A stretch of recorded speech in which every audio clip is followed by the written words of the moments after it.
Bersolawat kita kepada Nabi, kepada Allah, taat dan patuh. Sambutlah salam dari kami. Assalamualaikum warahmatullahi wabarakatuh. Waalaikumsalam.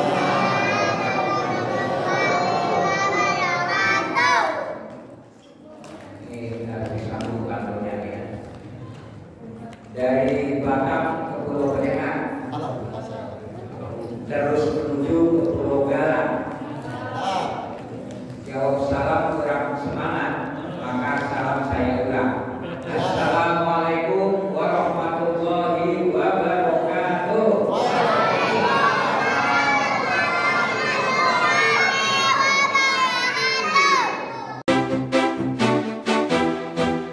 Bapak Ibu yang dirahmati Allah, malam ini peringatan Isra Mi'raj, saya ingin mengajak yang hadir, ibu-ibu, khususnya anak-anak semuanya, untuk merenung sejenak. Ya, jadi kita di malam ini kita coba renungkan kembali kisah yang luar biasa ini, Isra Mi'raj ini, agar bisa nanti setelah pulang dari peringatan ini ada yang bisa kita bawa, ada yang kita tingkatkan keimanan kita yang masuk dalam kolbu kita masing-masing. Ya, kalau dulu kami dengan Pak Nazar waktu di komplek balai latihan itu, kami ada namanya majelis tafakur. Jadi malam ini saya ingin mengajak kepada yang hadir untuk bertafakur, merenungkan kembali kisah Isra Mi'raj ini. Tafakur ini Rasulullah bersabda, at-tafakuris sana khairun min ibadatis sana. Bertafakur sejenak, dulu kita sebutkan di sini, itu lebih baik dari ibadah dalam 1 tahun. Nah, jadi rugi yang tidak hadir malam ini. Bertafakur sejenak, tafakur sana sesaat, itu khairun min ibadatis sana, lebih baik daripada ibadah 1 tahun. Untuk itu, mari kita buka hati kita, karena bertafakur itu memerlukan hati, karena memerlukan hati yang kolbu yang bersih, agar bisa masuk keyakinan kita dalam hati kita ini, keyakinan yang tadinya tipis menjadi bisa bulat, dari yang ainul yakin menjadi ainul yakin, menjadi hakul yakin. Jadi keyakinan itu ada tingkatannya, dari ilmu yakin, ainul yakin sampai kepada hakul yakin. Hakul yakin itu artinya keyakinan yang sangat bulat, yang tidak bisa tergoyahkan lagi.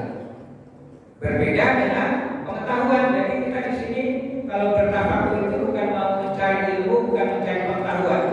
Kalau pengetahuan saya rasa sudah cukup. Contoh, ya, sholat berjamaah ke masjid itu lebih baik daripada sholat sendiri. Berapa derajat? 27. Anak kecil tahu semuanya, apalagi kita yang sudah tua, bahwa sholat berjamaah itu lebih utama daripada sholat sendiri. Itu lebih baik, pahalanya itu 27 derajat dibanding daripada sholat sendiri. Tetapi itu pengetahuan saja, belum masuk ke dalam satu keyakinan. Sehingga apa yang terjadi? Di mana-mana masjidnya besar, tapi jemaahnya sedikit. Padahal sudah tahu yang namanya sholat berjamaah itu lebih afdal. Yang namanya sholat berjamaah itu 27 derajat pahalanya. Nah, ini Pak pengurus ya, Pak RT ya. Masjid kita besar, di mana-mana masjid kami itu masjidnya besar, tapi jemaahnya ya itu aja, banyaknya itu juga. Nah, dia itu. Kenapa? Karena belum masuk dalam satu keyakinan, belum yakin, hanya sekedar tahu. Itulah perlu bertafakur, perlu diri. Nah, untuk itu malam ini saya ingin mengajak kepada kita bertafakur sejenak untuk bisa mendapatkan keyakinan-keyakinan ilahiyah yang masuk dalam tubuh kita, dan dengan keyakinan itulah kita akan berubah, amal kita akan lebih meningkat, keimanan kita juga akan lebih mantap. Maka sebelum kita lanjutkan kajian kita malam ini, tafakur kita malam ini, agar hati kita terbuka, mari sama-sama kita terlebih dahulu membaca Ummul Quran Al-Fatihah.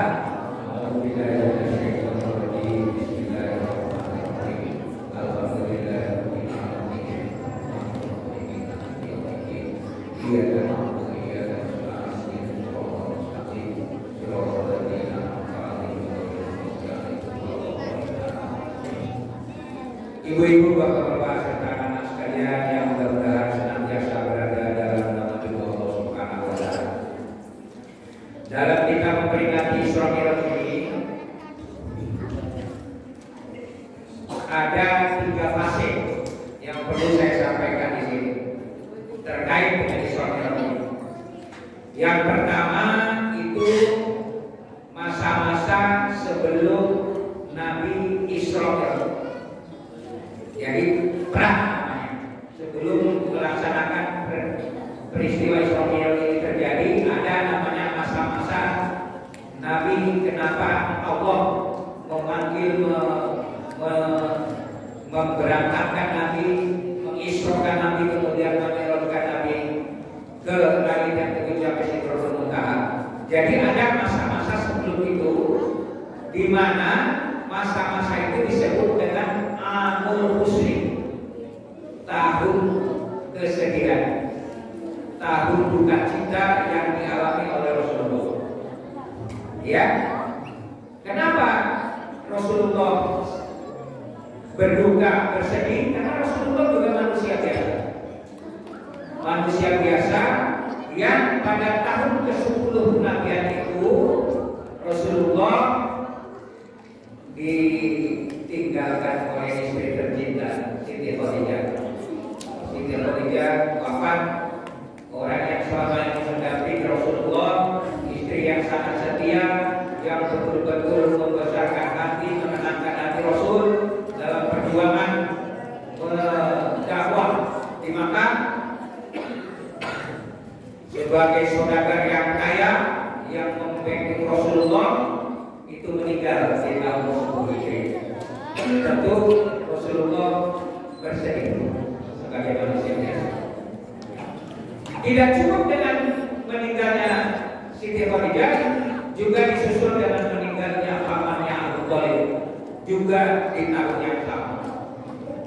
Pamannya Abu Thalib ini adalah yang juga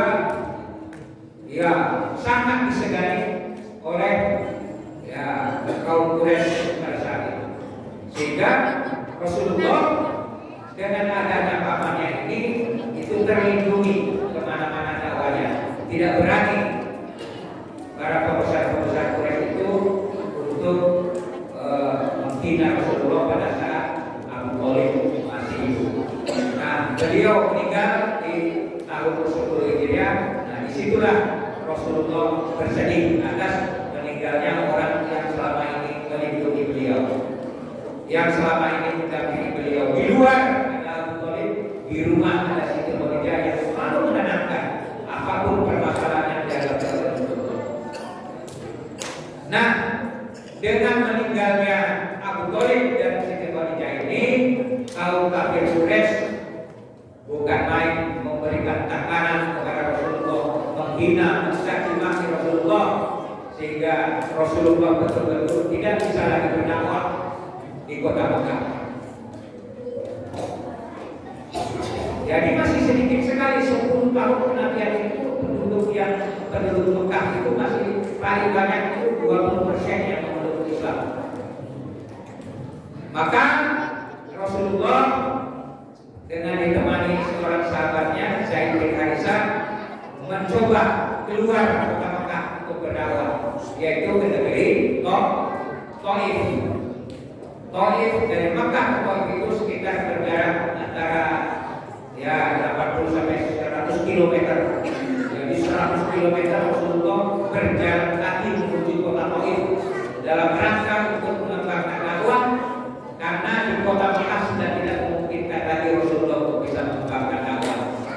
Berangkatlah Rasulullah ke Taif. Namun apa yang terjadi di Taif? Beliau di sana menemui kepala sukunya atau kepala desanya untuk menyampaikan dakwah dan menemui tokoh-tokoh di sana, tapi bukan sambutan yang positif, tetapi Rasulullah dianggap sebagai orang yang gila. Rasulullah dicaci maki juga, dihina, bahkan dilempari oleh anak muda sampai Rasulullah berdarah-darah. Nah, ini dia. Begitu kekasih Allah yang tujuannya sangat mulia yang mendakwahkan Islam, tetapi apa sambutan orang-orang Taif justru menyakiti hati Rasulullah.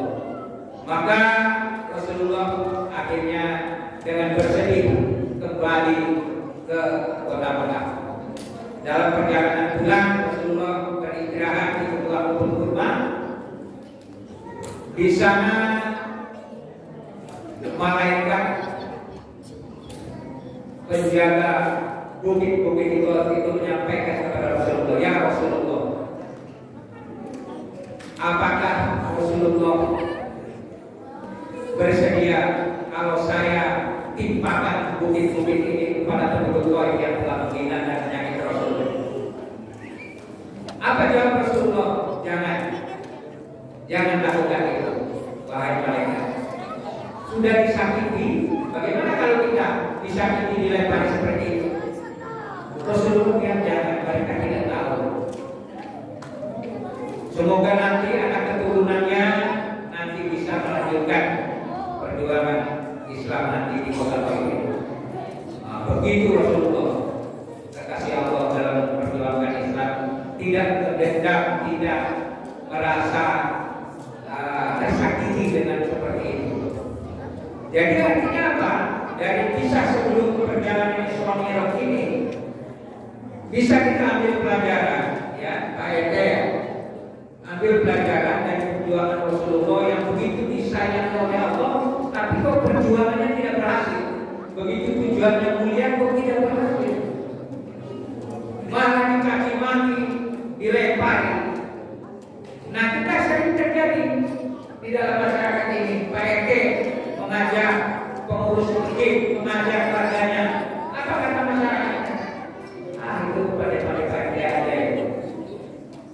Padahal PRT itu niatnya baik, pengurus masjid itu niatnya baik, tapi tidak semua tanggapan masyarakat baik. Nah, ini jangan berkecil hati, jangan karena kritik masyarakat terus kita sakit hati, terus kita tidak mau lagi bersama mereka, atau tidak mau lagi datang ke masjid gara-gara dikritik yang oleh para masyarakat. Tidak. Jadi hikmah yang kita ambil dari perjalanan Rasulullah ke Taif itu, kalau kita berjuang untuk masyarakat, untuk bangsa dan negara, apapun kritik yang diberikan jangan berkecil hati. Kita tetap mohon kepada Allah agar masyarakat bisa pada saatnya nanti mau menerima apa yang kita sarankan. Nah, setelah kembali ke Mekah, baru sampai Rasulullah di Mekah, itu Rasulullah pada saat di pohon kurma itu istirahat itu berdoa kepada Allah, berdoa kepada Allah, ya Allah, saya sudah melakukan perjalanan Taif ini, namun apa hasilnya seperti ini, saya tetap tidak berkecil hati. Yang penting kau jangan marah ya, tolong ya Allah bimbing saya, tolong ya Allah agar bisa ke depan lebih bagus lagi dalam Islam ini. Dalam suasana sedih seperti itu Rasulullah sampai di rumah, sampai di Masjidil Haram, belum sempat Rasulullah itu istirahat, datang malaikat Jibril. Datang malaikat Jibril, wahai Nabi, saya diutus oleh Allah Subhanahu wa Ta'ala untuk membawa jalan-jalan. Ya, inilah dia peristiwa Isra Mi'raj ini. kesediaan Rasulullah itu langsung dibalas, disambut oleh Allah untuk disenangkan hati, untuk langsung bertemu Allah. Dilaksanakanlah malam itu, malam 27 Rajab, perjalanan Isra dari Masjidil Haram ke Masjidil Aqsa. Ini adalah sesuatu yang luar biasa. Maka ayat yang dibacakan tadi yaitu dengan diawali subhanalladzi. Subhanalladzi itu artinya maha suci Allah. Sesuatu kejadian yang luar biasa yang tidak bisa diterima secara akal pikiran. Isra Mi'raj ini hanya bisa diterima dengan keimanan. Kalau dengan akal pikiran tidak mungkin perjalanan satu malam dari Masjidil Haram ke Masjidil Aqsa, kemudian berangkat dari Masjidil Aqsa ke Sidratul Muntaha hanya beberapa sebagian malam saja, sepertiga malam saja, terus sudah kembali. Nah, Isra itu perjalanan dari Masjidil Haram ke Masjidil Aqsa yang dilakukan, kalau biasanya itu dilakukan berbulan-bulan orang pergi ke naik kuda sampai ke Masjidil Aqsa, tapi ini hanya sekejap dengan kendaraan buruk, itu hanya sekejap sampai di Masjidil Aqsa. Di Masjidil Aqsa Rasulullah melaksanakan sholat. Nah ini dia, jadi perintah sholat itu sebetulnya Rasulullah sudah melakukan sholat sebelum melaksanakan Mi'raj. Namun sholatnya bukan sholat yang diwajibkan seperti sekarang ini. Jadi Rasulullah sebagai imam sholat di Masjidil Aqsa itu makmumnya adalah para nabi dan rasul. Berapa banyaknya? 124.000 nabi dan rasul. Nah, jadi banyak nabi. Tapi yang kita kasih ketahui hanya 25 nabi dan rasul.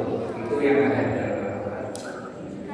Nah, bapak-bapak, ibu-ibu, masyaallah muslimin rahimakumullah. Setelah selesai melaksanakan sholat dengan makmumnya para nabi dan rasul, baru Rasulullah melaksanakan Mi'raj, naik dari langit pertama ketemu Nabi Adam, langit kedua ketemu Nabi Isa, langit ketiga ketemu Nabi Yusuf, Nabi Harun, Nabi Musa, baru langit ketujuh ketemu Nabi Ibrahim. Lanjut sampai di langit ketujuh, Jibril tidak bisa ikut lagi, langsung Rasulullah berangkat sendiri menuju Sidratul Muntaha, langsung bertemu dengan Allah Isa. Disitulah Rasulullah melaksanakan dialog dengan Allah Subhanahu wa Ta'ala. At-tahiyyatul mubarakatuh sholawatut thayyibatun, itu kata-kata Rasulullah. Baru dijawab oleh Allah, assalamu alayka ayyuhan nabiyyu wa rahmatullah. Rasulullah menjawab lagi, assalamu alayna wa ala ibadillahi sholihin. Jadi keselamatan juga buat kita semuanya. Baru itulah yang bacaan tasyahud, itulah dialog Allah dan Rasul. Bapak Ibu yang dirahmati Allah, disitulah akan peristiwa Isra Mi'raj. Jadi ini sudah pada babak kedua. Kalau tadi pra Isra Mi'raj, Abul Husni, sekarang peristiwa Isra Mi'raj yang sering sudah kita dengar oleh-olehnya adalah perintah melaksanakan sholat. Berapa kali perintah Rasul menerima perintah sholat dari Allah Subhanahu wa Ta'ala? Berapa kali itu? Berapa? 50. Jadi perintah sholat yang pertama disampaikan kepada Rasulullah itu adalah 50 kali sholat. Bukan 50 rakaat, 50 kali. Berarti 50 waktu. Kalau sempat 50 waktu kita laksanakan 24 jam, berarti kita setiap 24 menit kita melaksanakan sholat. Gak sempat lagi tunggu masak, sebentar lagi azan, sebentar azan. Maka Rasulullah sifatnya itu menerima sami'na wa ata'na. Apa yang disampaikan oleh Allah diterima. Kemudian Rasulullah turun sampai di langit yang ketujuh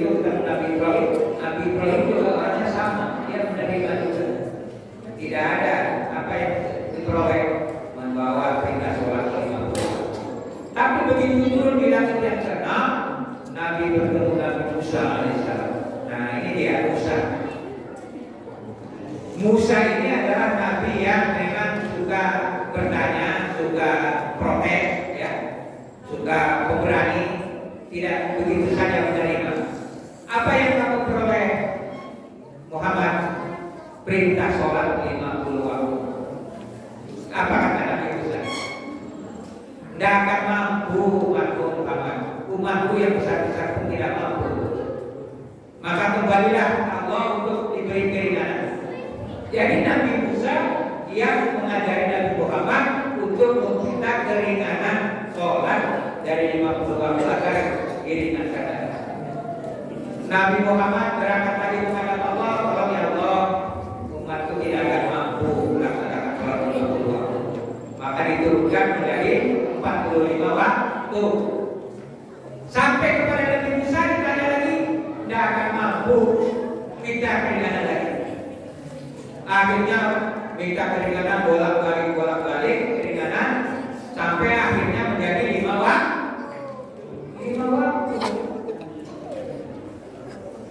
Apa kata Nabi Musa? Muhammad, tidak akan mampu umatmu. Tolong minta keringanan lagi, jangan 5 waktu. Sudah tahu Nabi Musa umat Muhammad ini tidak akan mampu 5 waktu itu. Tapi Rasulullah sudah malu lagi mau minta keringanan yang 5 waktu itu. Akhirnya diterimalah. Ya udah, tapi saya yakin umatmu nanti tidak akan mampu Muhammad. Maka umat Muhammad hari ini yang 5 waktu saja berat. Nah, padahal Allah sudah menyampaikan 5 waktu yang kita laksanakan ini sama dengan pahalanya dengan melaksanakan 50 waktu. Bapak Ibu dirahmati Allah. Nah ini dia kolek-kolek daripada Isra Mi'raj itu adalah perintah melaksanakan ibadah sholat 5 waktu. Itulah yang Mi'rajul Mukminin. Jadi sholat itu adalah mi'rajnya orang-orang mukmin. Kita kalau lagi sholat itu ya mi'raj. Berarti kita setiap hari memang kita berhadapan dengan Allah itu 5 waktu itu Mi'rajul Mukminin. Berhadapan langsung dengan Allah. Bapak Ibu dirahmati Allah. Ini dia pesan hikmah dari Isra Mi'raj ini. Malam ini kita coba menyempurnakan apa yang sudah kita lakukan. Sholat 5 waktu yang kita lakukan ini kita sempurnakan. Kita coba koreksi di mana kekurangannya untuk kita perbaiki di sisa-sisa akhir hidup kita. Karena apa? Karena sholat itu adalah tiang agama. As-sholatu imaduddin. Jadi sholat itu adalah tiang agama. Tiang dari bangunan ini itu adalah sholat. Siapa yang mengerjakan sholat maka tegaklah agama. Nah, jadi kalau ingin tegak agamanya kita maka sholatlah. Kalau kita tidak sholat berarti agama kita sudah rusak, sudah lumpuh. Di dalam sabda yang lain, ya, awalu ma yuhasabul bi'amri as-sholat. Jadi pertama-tama yang akan dihisab nanti di akhirat itu adalah sholat.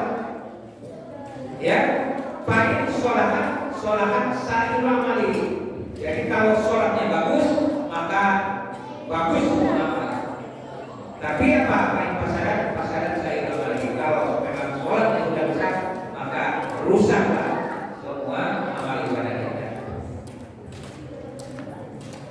Jadi dengan mengingat perjalanan Isra Mi'raj ini, mengingat perjuangan Rasulullah yang begitu berat menjemput perintah sholat ini, kita tidak akan mampu lagi meninggalkan sholat. Begitu pentingnya sholat sebagai awal yang dihisab nanti sholat, maka jangan main-main ya untuk tidak sholat. Kalau masih ada umat Islam yang tidak sholat, apa kata Rasul? Bainal abdi wa bainal kufri tarkus sholat. Jadi perbedaan orang hamba Allah dengan orang kafir yaitu meninggalkan sholat. Jadi alhamdulillah ya, jamaah Masjid Al-Mukarramah ya, malam ini inilah dia abdi Allah, hamba-hamba Allah yang memang sudah tekun melaksanakan sholat 5 waktu, ditambah lagi dengan sholat berjamaah di dalam masjid. Jadi tidak hanya lagi sholat sendiri, kita sempurnakan di akhir-akhir masa hidup kita ini. Coba dengan sekuat tenaga, dengan sekuat keimanan kita, memang kita langkahkan kaki kita untuk berjamaah. Ditambah lagi, kita sempurnakan lagi dengan sholat sunnah. Tidak hanya sholat 5 waktu, tapi juga tambah dengan sholat sunnah. Datang masuk masjid tidak langsung duduk, tetapi sholat tahiyatul masjid. Kalau tidak di masjid, di rumah, apa tahiyat masjidnya? Sholat sunnah wudu namanya. Itu jadi kalau kita selesai wudu, kita sholat sunnah 2 rakaat di rumah. Itu sama dengan tahiyat masjid. Tahiyat masjid ini sama dengan tawaf mengelilingi Ka'bah. Jadi setiap orang masuk Masjidil Haram itu melaksanakan tawaf betulan, itu juga sama dengan tahiyat masjid. Jadi jangan ditinggalkan sholat tahiyat masjid ini. Wah, waktunya sudah mepet, boleh digabung dengan qobliyah. Jadi kalau misalnya datang sudah azan, nggak sempat lagi sholat tahiyat masjid, hanya sempat sholat qobliyah, sunnah qobliyah, ya sholat sunnah qobliyah itu juga bisa digabung dengan sholat sunnah tahiyat masjid, tapi sudah ditambah, tidak lagi sholat wajib saja, tetapi juga sholat sunnah. Ibu-ibu pagi ya, jam 7, jam 8, jam 9 matahari naik, sholat duha agar suami yang berusaha mendapat rezeki yang berkah, yang berlimpah, itu dengan sholat duha. Laksanakan sholat duha ya Bu. Saya yakin ibu-ibu sini sudah tidak meninggalkan lagi sholat duhanya ya. Begitu sholat rawatib yang mengiringi sholat wajib itu juga kita lakukan. Itu dari segi pelaksanaan ibadah sholat. Sekarang yang mau kita perbaiki lagi apanya tentang sholat ini agar kita mendapat ridho Allah, agar kita sholatnya bisa diterima, itu ada hal penting. Karena memperbaiki sholat itu lengkap, harus sempurna, baik dari ucapannya, kemudian gerakannya, bacaannya, gerakannya itu harus sempurna. Terus hati, kolbunya. Nah, ini yang harus dijaga ya. Karena Allah tidak melihat ucapanmu, tidak melihat gerakanmu, tapi yang Allah lihat adalah hatimu. Kemana hatimu pada saat sholat? Nah, ini yang perlu dijaga. Agama Islam itu Bapak Ibu tidak sulit ya. Ya mudah lah. Kenapa mudah? Karena anak-anak kita ini yang sudah akil balik ya, umur 13 tahun yang laki-laki, yang perempuan bisa sampai 12 tahun, itu sudah akil balik, itu sudah sama kewajibannya dengan kita. Jadi artinya agama Islam itu mudah, bisa dipraktekkan oleh anak-anak kita. Baru akil balik sudah sama kewajibannya dengan kita. Kalau dia tidak sholat, sudah ditanggung dosanya oleh dia sendiri. Kalau dia sholatnya tidak benar, sudah ditanggung oleh anak-anak yang sudah akil balik ini. Ya, ibu-ibu, tidak sulit, sesungguhnya sangat mudah.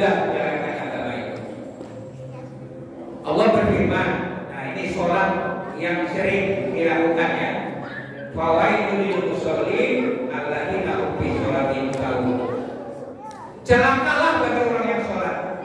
Nah ini dia. Kalau ayatnya dipahami hanya satu potong saja, bahaya. Celaka orang yang sholat ini kan gitu. Maka tidak boleh. Harus disambung. Fawailul musallin alladzina hum fi sholatihim sahun. Celakalah bagi orang yang sholat yang lalai dalam sholatnya. Jadi kita sholat tapi celaka karena pada saat sholat lalai. Lalai itu artinya ya bisa melalaikan waktu sholat, ya bisa melalaikan gerakan-gerakan sholat, bisa juga lalai hatinya dari mengingat Allah. Nah ini dia. Ini poin penting yang perlu disampaikan pada saat Isra Mi'raj hari ini, yang kita perlu bawa bagaimana kita bisa beruntung. Qad aflahal mu'minun. Sesungguhnya beruntunglah bagi orang-orang mukmin. Siapa yang beruntung itu? Alladzina hum fi sholatihim khashi'un, yaitu orang-orang yang khusyuk dalam sholatnya. Ini yang paling berat. Tetapi itu bagi yang belum tahu ilmunya yang berat. Kita sudah berusaha, mencoba berbagai cara untuk melaksanakan sholat yang khusyuk, tapi belum juga khusyuk. Nah, sudah seterusnya kita ya, masih juga belum khusyuk. Gimana sekarang agar bisa khusyuk sholat kita? Anak-anak ya, anak-anak ini Bu, tadi saya katakan akil balik, dia sudah bertanggung jawab sendiri dengan sholatnya. Maka kewajiban ibu-ibu, kewajiban bapak-bapak, apa kata Rasul, berapa tahun diajari sholat? Umur berapa? Umur 7 tahun. Anak-anak kita ini harus diajari sholat. Jadi 7 tahun sudah diajari sholat. Umur 10 tahun kalau tidak sholat, pukullah kata Rasul. Jadi dipukul anak-anak kita kalau tidak melaksanakan sholat pada umur 10 tahun. Untuk apa? Untuk mempersiapkan diri setelah umur 13 tahun, setelah mimpi basah dia, setelah akhir balik, dia sudah tanggung jawab sendiri melaksanakan sholatnya. Apabila tidak melaksanakan, dia kena dosa. Nah, kalau dari kita orang tua tidak mempersiapkan anak-anak kita, tentu tanggung jawabnya juga akan dikasih. Baik, sekarang di sesi terakhir, jadi 3 bagian terakhir ini, bagian terakhir itu bagaimana agar sholat kita khusyuk. Ya, perjalanan yang panjang kita dari anak-anak sampai sekarang sudah sangat tua, sudah mendekati ajal. Ini terus kita sempurnakan sholat kita. Dulu kita pernah dengar juga kalau ingin sholat khusyuk kita harus tahu artinya. Jadi kita belajar bahasa Arab, kita mengerti semua bacaan yang Arab itu diterjemahkan dalam bahasa Indonesia. Kalau memang khusyuk ini berdasarkan tahu artinya, tentu orang Arab itu khusyuk semua sholatnya. Betul? Karena orang Arab tidak perlu mengartikan lagi, sudah ngerti dia isinya. Tapi apakah orang Arab sholatnya khusyuk? Belum tentu. Walaupun dia sudah sangat paham bahasa Arabnya, tidak perlu lagi menerjemahkan dalam bahasa Indonesia. Nah ini dia. Jadi tidak harus mengerti artinya kita bisa sholat. Malah justru kalau mengerti artinya jangan-jangan tidak khusus sholat. Contoh dibaca surat Wattini waszaitun, demi pohon tin dan pohon zaitun. Terbayang dalam sholat pohon tin dan pohon zaitun seperti apa ya? Buahnya kayak apa ya? Akhirnya dia tidak khusus sholatnya memikirkan pohon tin dan pohon zaitun yang tidak pernah kita lihat di Indonesia.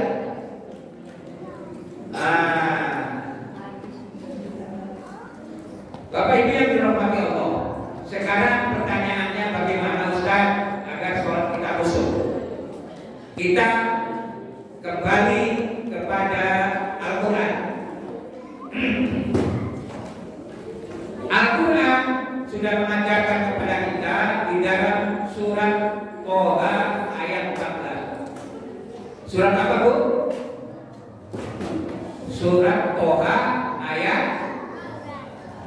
14, ya. Nanti dibaca di rumah, dipelajari lagi di rumah terkait dengan surat Toha ayat 14. A'udzubillahi minasyaitonir rajim.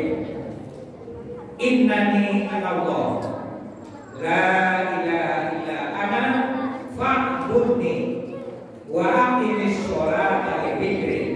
Nah, itu dia pada ayatnya. Innani anallah, sesungguhnya aku ini adalah Allah, kata Allah. La ilaha illa ana, tidak ada ilah, tidak ada Tuhan kecuali aku.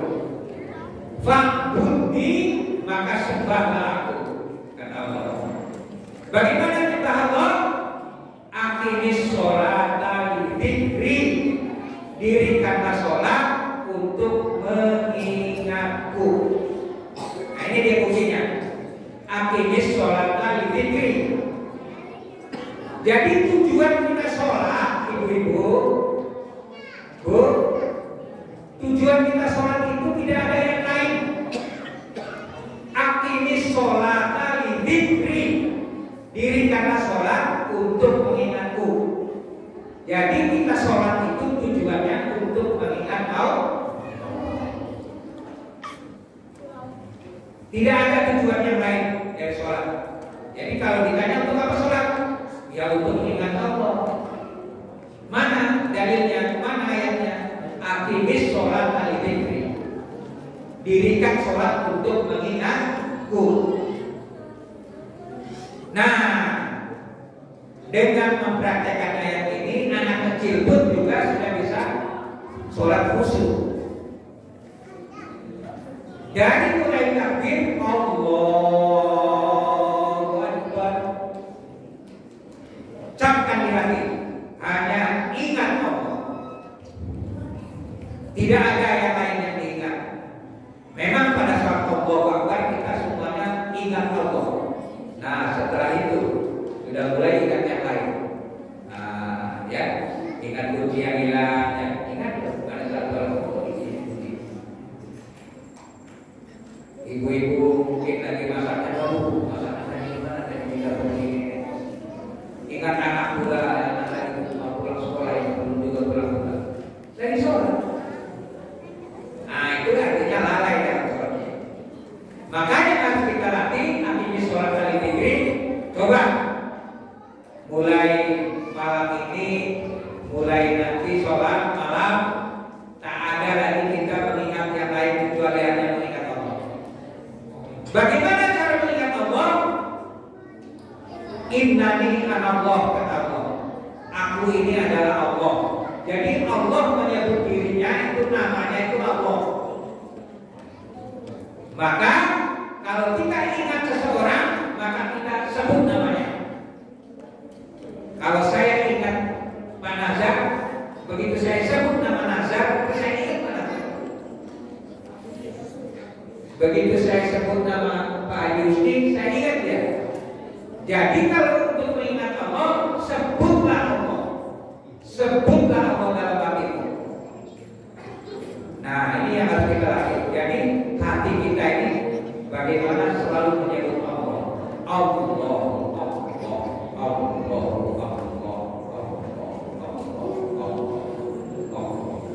di dalam hati.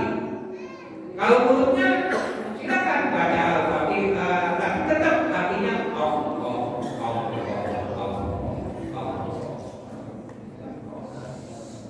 Anak-anak ya, anak-anak bisa.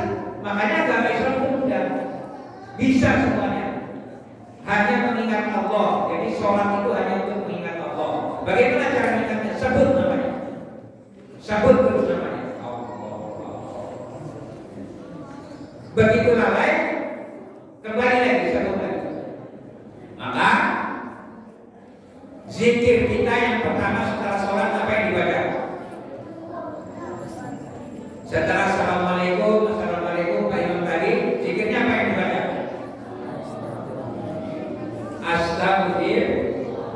Astagfirullah, Astagfirullahaladzim, astagfirullahaladzim, astagfirullahaladzim. Kok habis sholat kok baca istighfar? Biasanya orang istighfar mohon ampun itu setelah melakukan dosa, betul? Habis mengunjungi orang istighfar, astagfirullahaladzim. Habis marahin anak istighfar, astagfirullahaladzim. Ini habis sholat kok istighfar? Kenapa? Istighfar habis sholat itu kita berdosa karena kita tidak mengingat Allah pada saat sholat. Ingat yang lain-lain, kok tidak mengingat Allah? Aqimis sholata lidzikri, itu firman Allah. Dirikan sholat untuk mengingatku. Kok ingat yang lain? Maka kita mohon ampun, istighfarlah. Itu minimal 3 kali. Kalau bisa lebih dari 3 kali. Tapi kalau jadi imamnya 3 kali saja. Kalau sholat sendiri, usahakan lebih dari 3 kali. 70 kali istighfar. Nabi itu sudah masuk tidak ada lagi dosa, istighfarnya tidak kurang 70 kali. Astagfirullahaladzim, astagfirullahaladzim, wa atubu ilaih. Ya paling singkatnya astagfirullah. Udah cukup itu astagfirullah. Karena kita lalai, kita tidak mengingat Allah itu dosa. Karena perintahnya aqimis sholata lidzikri, dirikan sholat untuk mengingat. Ibu-ibu yang dirahmati Allah, nah ini dia, ini poin penting yang ingin disampaikan pada peringatan Isra Mi'raj tahun ini. Bagaimana kita bisa kualitas sholat kita itu betul-betul kita tingkatkan. Tidak lagi seperti masa-masa yang lalu, sholat tapi masih mengingat yang lain. Mari kita sempurnakan sholat kita, terutama menata hati kita. Di samping sesungguhnya banyak juga yang harus diperbaiki dari sholat kita itu. Dari gerakannya ya, gerakannya kadang-kadang masih banyak juga kita lihat yang kurang sempurna. Ya tentu kalau sudah usul boleh juga. Kalau sudah usul, misalnya kalau mau ruku, ya. Kalau sudah usul mungkin rukunya sudah sempurna ya. Ya. Ruku itu kalau yang mau sempurna itu betul-betul punggungnya ini rata.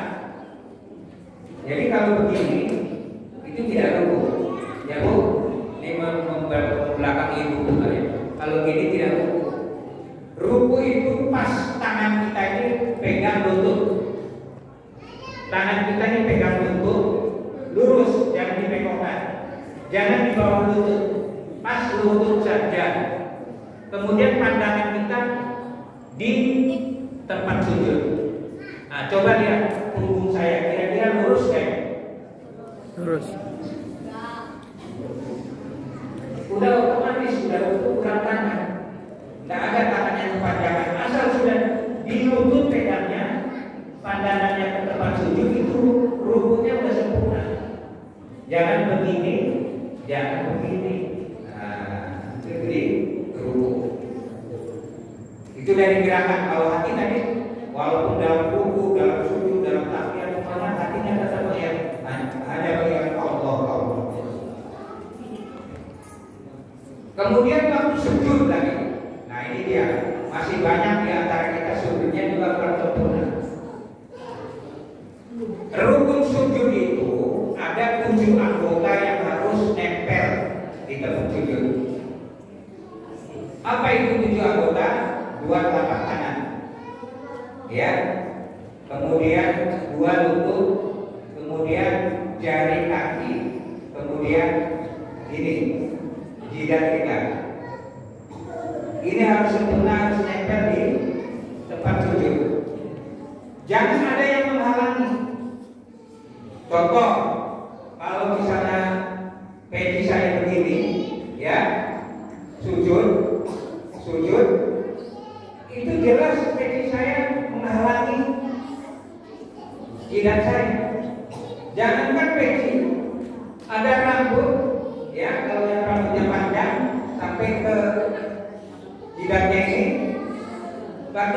juga rambutnya tidak diginikan, nempel sini sujud, juga sujudnya tidak sah. Maka gunanya peci ini di samping sunnah menutup kepala juga supaya rambutnya jangan menghalangi. Jadi ibu-ibu usahakan ini jidatnya ini memang betul-betul nempel ke tempat sujud. Jangan terhalang oleh pelakungnya atau terhalang saya oleh ini. Jadi hati-hati juga pada saat kita memakai sorban ini. Jangan sampai nanti sujudnya di atas sorban ini. Dan lihat di sana. Jadi 7 jidat, 2 telapak tangan, 2 lutut, 2 jari kaki. Jadi jari-jari kakinya harus dihadapkan ke kiblat. Ya, ini dia. Ini dia. Jarinya harus begini, jangan begini. Itu berarti tidak dihadapkan ke kiblat jari. Nah, jadi jarinya harus betul-betul dihadapkan ke kiblat. Nah, itu masih banyak yang belum sempurna. Jadi kita lihat gerakannya. Ditambah lagi kalau kita wudu lagi, sholat sah kalau wudunya sah. Wudu pun harus diperbaiki rupanya. Banyak orang yang berwudu itu kurang sempurna wudunya. Dari memulai membasuh muka ya. Sebetulnya rukunnya sih hanya 4 ya, membasuh muka, membasuh tangan, membasuh kepala, sama membasuh kaki. 4. Kalau ditambah jadi rukunnya 6, ditambah di awal niat, di rukun yang kenanya tertib. Tertib itu harus berurutan. Jangan tangan dulu baru muka.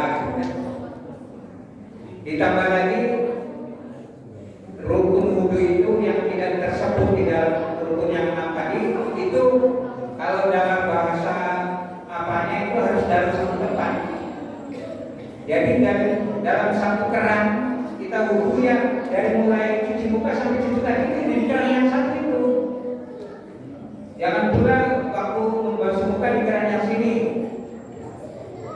terus pindah membasuh tangannya di keran sebelah sini. Itu juga tidak sempurna wudunya. Nah, ini dia. Jadi hati-hati juga, jadi wudu itu harus dalam satu tempat. Sekarang memang sudah sempurna dengan menggunakan keran yang harus lebih hati-hati kalau wudu di satu tempat. Nah, satu tempat kan, di baskom, di ember, di bak. Makanya kalau di kampung-kampung walaupun pakai bak masih punya ember yang dikasih lubangnya. Jadi dikasih di ember di dalam keran itu sempurna. Kalau kita pakai cinduk, hati-hati nanti airnya harus amal. Air dalam waktu harus 2 bulan. 2 bulan itu sekitar 215 liter isinya. Baknya itu, jadi agak besar. Nah, kalau ember itu kurang jelas. Tidak bisa kita wudu dalam ember itu, harus di dalam kerannya. Nah, ini dia yang perlu kita sempurnakan itu dari segi fisik ya, dari segi wudu, dari segi gerakan. Belum lagi dari segi ucapan membaca ayat-ayatnya. Yang wajib dibaca itu cuma 1, baca Fatihah aja yang sudah. Yang lain itu tidak wajib, ya. Fatihahnya yang benar. Jadi cukup baca Fatihah sama tasawuf akhir ya. Itu memang rukunnya, baca yang lain sunnah. Tidak baca surat tidak apa-apa, tidak baca subhanallah segala macam.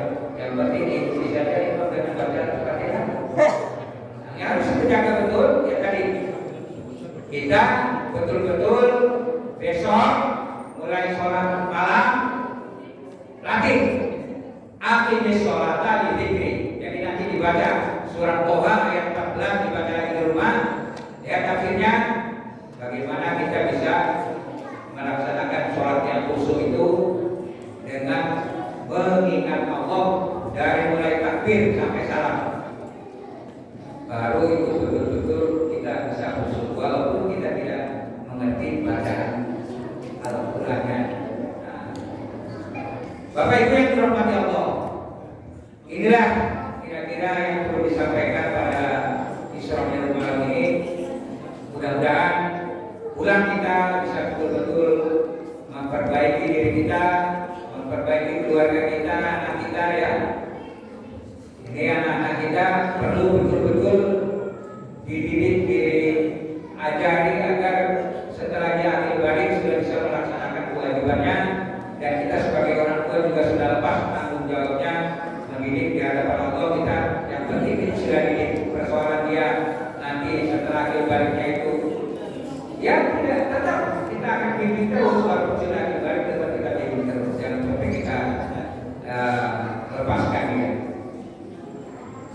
Baik Bapak Ibu yang dirahmati Allah, mudah-mudahan malam ini betul-betul kita bisa merenungkan makna Isra Mi'raj ini dalam kehidupan kita sehari-hari. Kita sempurnakan sholat kita bukan hanya 5 waktu, tapi juga dengan sholat-sholat sunnah, bukan hanya dengan sholat sendiri, tapi juga dengan sholat jamaah.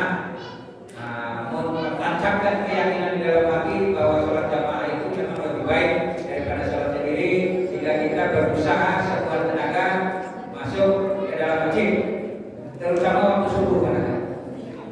Kalau waktu maghrib kadang masih di jalan, ya, waktu zuhur masih di kantor, waktu isya kadang-kadang masih juga, tapi waktu subuh itu pasti ada di rumah. Jadi subuh itu jadi ukuran Pak Eke. Subuh ini jadi ukuran berapa orang yang sholat subuh di masjid kita. Ukurannya di situ. Di suatu kampung kalau melihat orang yang beriman, lihat sholat subuhnya. Ada berapa orang di kampung itu, di masjid ini. Kalau hanya satu garis, berarti yang beriman satu kompleknya, satu garis terus. Nah, jadi indikatornya di sholat subuh. Sholat subuh dijaga, karena sholat yang lain mungkin masih di jalan atau masih di lagi sholat rohani kemana. Tapi kalau sholat subuh pasti ada di rumah. Dan kita yang sudah berumur ibu-ibu, kalau sudah 60, maksud saya, kayak bahkan Pak Haji Marjaman di atas 60, sudah pasti Allah bangunkan kita di jam 3, jam 4 itu pasti sudah bangun. Itu sudah karunia dari Allah pada saya. Tidak ada nggak bangun itu ceritanya, kalau di jam 3, jam 4 itu pasti bangun. Nah, tinggal kita kuatkan keimanan dalam hati ini untuk melangkahkan kaki kita ke masjid, langkahkan kaki kita ke masjid, supaya kita betul-betul dicatat malam ini kita betul-betul ya mengambil hikmah dari Isra Mi'raj ini, kita sempurnakan sholat kita agar di sisa-sisa hidup kita ini betul-betul sholat kita diterima oleh Allah Subhanahu wa Ta'ala. Amin ya Rabbal Alamin.